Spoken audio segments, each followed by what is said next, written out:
Are you the type of person who's always looking to improve themselves? The type of person who's always looking to learn and expand their consciousness? In this video, I'm going to talk about intermittent fasting. So just over a month ago, I decided to do a 30-day intermittent fasting experiment.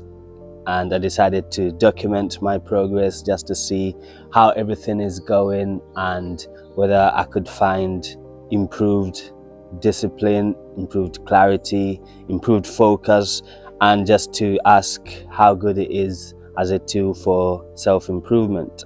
Just to give you a little bit of a background check, so I've done intermittent fasting off and on for a few years now, but late 2025, obviously during the festive period, I decided to drop it because I wanted to enjoy the Christmas pudding, the turkey, or the junk food. I wanted to enjoy it during winter, and I didn't want any restrictions on my diet. But one thing I did notice is that my baseline mood was fairly low. I had a lot of mental clutter. I was lacking motivation. I was lacking clarity, discipline, and focus. And I felt as if I was in some sort of darkness, not knowing where I'm going. And so that's why I decided to do the intermittent fasting video. So all I'm doing is sharing my experience, sharing what I found, and hopefully you can relate and learn something from it. I did this whilst working full time, whilst doing heavy night shifts, whilst, carrying on with my fitness, being at the gym, being busy, being productive, making videos for you guys. So you shouldn't wait for the right time, for when you've got free time on your hands to do this, because this is something you can do regardless of how much time you have on your hands. In fact, it might help you optimize the use of your time. So the first question that I wanted to answer is, does it improve clarity? Well, in terms of clarity, what I mean is your ability to perceive things as they really are. So the clarity definitely improved. It's the ability, I could see my thoughts for what they are. I could see my mind's interpretation of situations for what they are, without confusing them for being my own interpretation, without confusing them for being facts. You can differentiate between reality and what is actually the truth of what's happening in a situation, and your perception of the situation. So fasting improved the clarity, especially as I went on further into the 30 days. I could clearly see that the gap between the stimulus and the response widens, so that you have a choice over how you respond, and you shed light on your conditioning, which gives you the choice over how you respond to a situation rather than simply reacting to it. So clarity, definitely 100% improved clarity, and you can see the difference within the first few days, and as you progress, the clarity expanded. Another thing I wanted to find out is whether it improves focus. So what I mean by focus is your ability to stay in alignment with your goals, despite despite the information coming your way, despite what else is going on. And the difference between clarity and focus is that clarity is the sight. With clarity, you can see things clearly. With focus, you can direct your attention towards a certain goal. So how good was fasting as a tool to direct my attention towards a certain goal?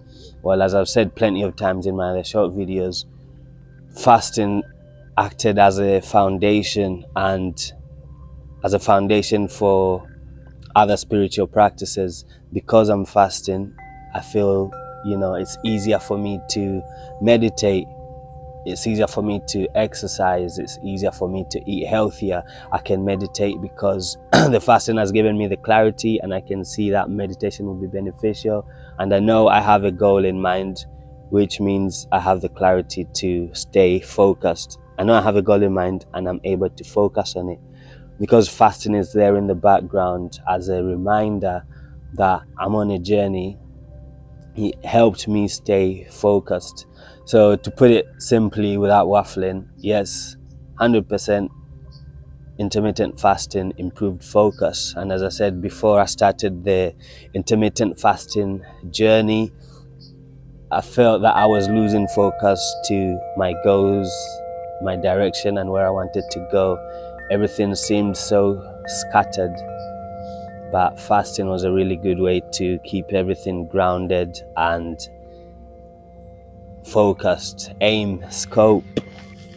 Another question I wanted to answer about fasting is whether it improves discipline. Let's have a quick definition of discipline.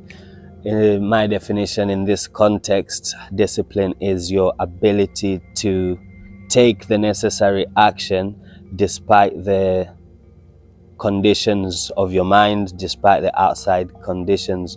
So regardless of your level of motivation, regardless of whether you're in a good mood or not, you still decide to act on your goals. And that's what I mean that by discipline. And as I said, obviously the picture is gonna get clear to you very soon. It's gonna sound like I'm repeating a few things, but yes, it improved discipline because it served as a foundation. The fact that I'm fasting helped me improve my clarity. It helped me stay focused, which naturally helped me stay disciplined because I could clearly see the direction I'm heading. I could clearly see what the next step is. And, it really anchored the commitment to the goal. So overall, yes, it definitely improved discipline. You get to a point where you're thinking, I've done all this fasting, I don't want it to go to waste. And so you stack up the other disciplines such as meditation, healthy eating, exercise, breath work, everything. So you soon realize that discipline is a natural byproduct. Because especially when you start fasting, it's not the most comfortable state you're in when you're hungry and you're craving food. So you get used to the discomfort, you get used to taking action despite discomfort, which to me is what discipline is. Acting, even if you're not motivated, even if you're not in a good mood. And so short answer, yes, it definitely improved discipline. It's not an easy walk in the park.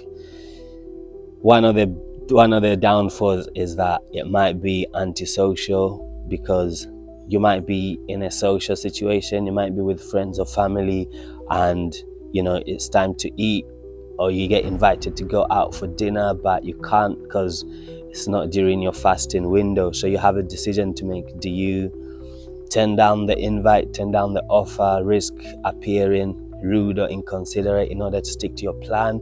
Or do you change your fasting window? Do you eat earlier and fast later? But that might unravel the whole plan. So, it's always better to stick to your commitment.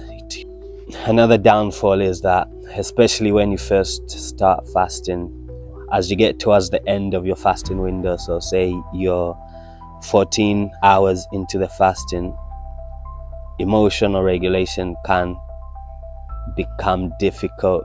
You may notice yourself getting a bit irritable, especially if you're at work.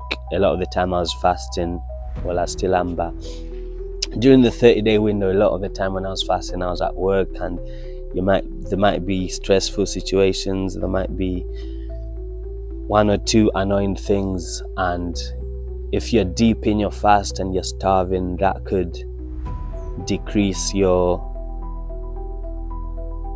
tolerance levels. That could definitely make you more irritable and a bit reactive.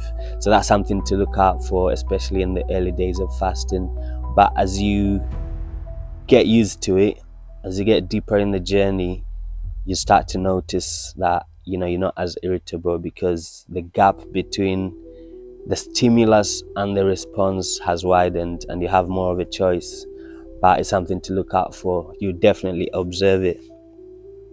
if you're doing strength training, you may not, obviously you're not gonna lift as heavy because you don't have as many calories in you. Your muscles are not as energized as they usually are. So it depends what your goal is. If you're looking to build muscle, then you're probably better off exercising after you break your fast rather than before you break your fast. But in terms of downfalls, I really can't think of any more than that. So in order to conclude, like in terms of the big question, is how effective is it as a tool for self-improvement? Well, as I said, fasting acted as a foundation for the other practices. So, because I'm fasting, I can see clearly, more clearly, and I can see that I need to meditate, for example. Because I'm fasting, well, I might as well exercise to maximize the benefits. I might as well stay mindful throughout the day in order for me to cope with the fasting. Because fasting serves as such a strong foundation, such a strong stem for the different branches of spiritual practice, the short answer is yes, it is very effective as a tool for self-improvement, and I've felt it within myself. I'm more motivated, I'm more disciplined, more focused, more creative, more productive. The list goes on, and I'm very inspired to share my journey with you guys, to share everything that I found, and hopefully it may inspire you to do the same if you're the type of person who likes to improve themselves, who likes to grow, who likes to expand and become better than they were yesterday. So that was my journey with intermittent fasting. Let me know how your journey has been with intermittent fasting. If you'd like to learn more about self-improvement, visit lyricsandlife.com, where you'll find a lot of free content that will help you with that. Make sure you share this video with anyone who might benefit from it. Thank you for listening. My name is Tris. I'm on a mission. Peace be with you.